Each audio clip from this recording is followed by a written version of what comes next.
La réforme de la protection sociale généralisée est-elle viable? Permettra-t-elle d'équilibrer les comptes?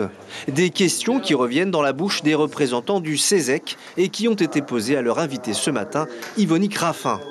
Le ministre a rappelé la nécessité de réformer la PSG ainsi que le déficit à résorber avant même la réforme.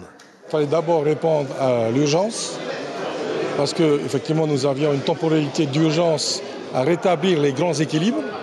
Ça, c'est ce qui a été fait et c'est ce qui va être fait. Nous ferons effectivement le constat en octobre-novembre de cette année pour voir si nous sommes dans les purs annoncés.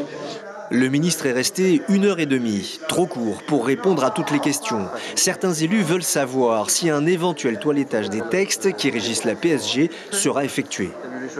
La grosse difficulté qu'on a aujourd'hui à la CPS pour pouvoir avoir un petit peu d'agilité, ce sont nos textes réglementaires.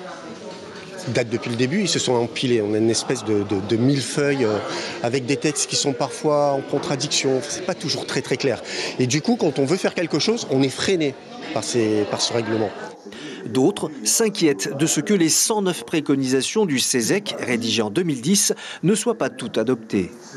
Il y a évidemment la question de la réforme des retraites qui a été initiée par exemple en 2018. Il y a une mission de l'IGAS qui est venue et qui a été assez critique par rapport à cette réforme. Le président Fritsch avait annoncé que dans le cadre de cette nouvelle mandature, les réformes, les recommandations seraient mises en œuvre. Où en sont-elles aujourd'hui? Il y a également la question des médicaments, de la prise en charge des médicaments, des Evasan.